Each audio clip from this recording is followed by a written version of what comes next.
अभी इस वक्त जिला कलेक्ट्रेट बांसवाड़ा, यहाँ पर कुछ गांव से कुछ लोग आए हैं। बड़े बुजुर्ग देख रहे होंगे आप, ये ज्ञापन देने के लिए आए हैं कलेक्टर साहब को। किस मुद्दे को लेकर ये आए हैं, इनसे जानने की कोशिश करेंगे क्या कुछ मुद्दा है और क्या कुछ काम नहीं हो रहा है, इसलिए ये कलेक्टर साहब को ज्ञापन देने के लिए आए हैं। किस मुद्दे को लेकर आप ज्ञापन देने के लिए यहाँ पर आए हैं? सर, ये कड़ना माही बांध विस्थापित 1966 से लगातार अभी तक हम ज्ञापन हजारों बार दे चुके हैं। अच्छा। फिर भी न तो सरकार को कोई पता है, न जनप्रतिनिधि और कोई ध्यान नहीं दे रहा सर। माननीय हाई कोर्ट के आदेश भी हमने प्राप्त कर लिए सारे के सारे। हमारे पक्ष में जो भी मांगना मांग लो, ये आदेश दे दिया कलेक्टर हाई कोर्ट ने। इसके बाद ये सुप्रीम कोर्ट का फैसला आया सर, सरदार सरोवर परियोजना का। उसका फैसला 8 फरवरी 2017 को आया। तो उसका जो फैसला हुआ वो हम यहाँ लागू कराना चाहते हैं सर। उसका 40 गुना मुआवजा हर्जाना और 24% चक्रवृद्धि त्रैमासिक चक्रवृद्धि ब्याज की दर से हमें हर्जाना दिया जाए। जो फैसला आया गया है उसमें मतलब क्या कुछ फायदे हैं? फायदे तो यही है सर कि पुनर्वास जो नियम थे, मानदंड थे, उसी के अनुसार सबको पात्र मानते हुए सभी को पात्र माना है और इनको पुनर्वास किया जाए, मुआवजा दिया जाए, जो भी योजना है उसके अनुसार। तो 1966 में भी यही योजना थी सर। अच्छा। कि इसमें उस प्रभावित गांव में कोई मजदूर है या कारीगर है, दूसरे गांव का है, तो भी उसको पात्र माना था सर। और वयस्क सदस्य को 21 वर्ष का है, उस समय अलग परिवार मानते हुए उसको पुनर्वास करना था, जो प्रशासन ने कुछ लोगों का किया और बहुत सारे छूट गए सर। ये समस्या है। तो इस समस्या को लेकर हमने ज्ञापन कई बार दिए सर। और 19 सितंबर 2024 को हमने धरना प्रदर्शन के लिए माननीय राष्ट्रपति महोदया का जो दौरा था 4 अगस्त को, तो उस समय हमने ये रखा था मुद्दा सर के हमारी मांग पहुंचा दीजिए, 63 सूत्रीय मांग पत्र हमारा पहुंचा दीजिए, कलेक्टर साहब से निवेदन किया था। पर इन्होंने हमारा धरना प्रदर्शन हमने रोक दिया क्योंकि सर ने कहा कि हम पहुंचा देंगे, इसलिए रोक दिया। इसके बाद भी आज तक सर वापस नहीं हुआ है, इसलिए हमको वापस आना पड़ रहा है। कितने परिवार हैं जो ऐसे कड़ना विस्थापित हुए और उनका अभी तक मुआवजा वगैरह नहीं मिला है? इसमें सर पहले शुरू में डूंगरपुर के 4000 लोग थे कड़ना के, और कड़ना के ही 6000 लोग हमारे बांसवाड़ा के थे, और माही के भी 6000 ऊपर कुछ थे।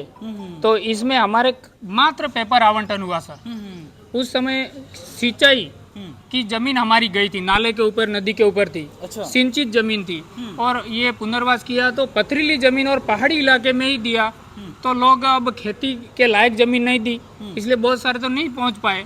इस वजह से आज तक भटक रहे सर। पट्टे भी मिले, सब कुछ मिला और छूट फूट मुआवजा भी मिला, पर ये सुप्रीम कोर्ट का वापस आदेश हुआ सरदार सरोवर का, इसलिए हम भी ये इनको मिल रहा तो हमें भी दिया जाए। पावर प्लांट वालों को दिया सर। 2013 भू अवाप्ति अधिनियम नया लागू हुआ, इसके अनुसार इनको पैसा दिया, तो हमारे कड़ना वालों को भी दिया जाए सर। ये हमारी मांग है सर। बड़ी मांग क्या है आपकी? बड़ी मांग ये 63 सूत्री मांग पत्र है, इसमें सारा हमने लेखा जोखा बता दिया है सर। अच्छा, कुछ बड़ी बड़ी मांगे बताइएगा थोड़ी बहुत। बड़ी बड़ी मांगे सर, ये हमारे ये हर्जाना दिया जाए। अच्छा। 24% चक्रवृद्धि ब्याज त्रैमासिक से हमारे को हर्जाना दिया जाए, 62-66 साल का सर। बड़ी मांग ये है।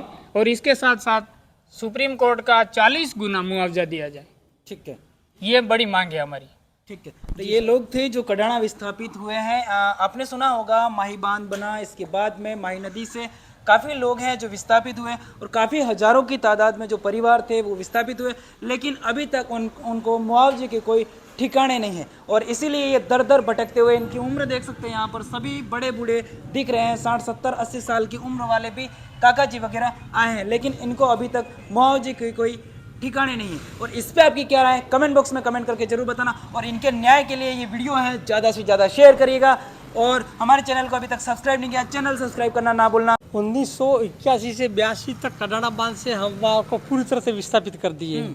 तो 50% लोगों का तो आवंटन है। अच्छा। और 25% लोगों का पेपर आवंटन, हमारे पूर्वजों को पता ही नहीं कि आवंटन कहाँ हुआ और कहाँ नहीं। और 25% लोग ऐसे हैं कि आवंटन से बिल्कुल वंचित हैं। और 25% लोग आवंटन है वो वन विभाग में है, तो वन विभाग वाले नहीं बैठने दे रहे। तो और प्रशासनिक स्तर पर उस वक्त है कि 905 लोगों को मतलब कि शेष बता दिए हैं। वो उस वक्त प्रशासनिक स्तर ने कमेटी ने आवंटन से वंचित दिया है, वो भी हमारे पास में है और प्रशासन को देगा। रीट 12/860/2011 को हमने लगाई थी माननीय हाई कोर्ट जोधपुर में, तो उन्होंने कोर्ट ने 14 में 15 में पूरी तरह से आवंटन करने का और पुनर्वास करने का दे दिया था, और 17 में सभी काश्तकारों को आवंटन के लिए मतलब है कि आवेदन मांग लिए थे। तो उन्होंने आवेदन तो लिए, लेकिन सभी को पालना रिपोर्ट में नहीं लगाए, इसलिए लोग वैसे ही भी भटक रहे हैं। और अभी कडाना के 300 ऊपर है कि आवेदन वापस दे दिए हैं, लेकिन वो उनमें इंद्राज नहीं कर रहे हैं। अच्छा, तो आप अभी मतलब धोबी का कुत्ता ना घर का ना घाट का ऐसा धोबी का कुत्ता कटा दे। अब हमारे जमीन डूब में गई, चली गई, तो है हाँ, तो अभी तक नहीं मिलता है, रोजगार नहीं मिल रहा है। हमारा परिवार अभी तक है कि वहाँ गुजरात में और अन्य स्थान पे मजदूरी के लिए भटक रहा है, और हमारा खातेदार थे उस वक्त तब बंटवारा करके भूमि आवंटन कर देता, तो उसमें के मेन खातेदार का आया और उससे साथ में खातेदार थे जुड़े हुए, वो बिल्कुल वंचित हैं। और हम कमांडक क्षेत्र में है कि प्रशासन ने 50 शिविर लगाए, तो कमांडक क्षेत्र में शिविर लगाने से मतलब क्या? अच्छा, देखिए सुना आपने किस तरीके से बता रहे हैं कि जमीन का मालिक है वो किस तरीके से दर दर भटकता है, वहाँ से विस्थापित करने के बाद में इनको गुजरात मजदूरी के लिए जाना पड़ता है। भूमि 25% लोगों को तो भूमि आवंटन भी नहीं हुई बता रहे हैं। अब किस तरीके से इनको दर दर भटकना पड़ रहा है, मालिक होते हुए भी मालिकाना हर्जाना नहीं मिल रहा है। और इस पर आपकी क्या राय, कमेंट बॉक्स में कमेंट करके जरूर बताना।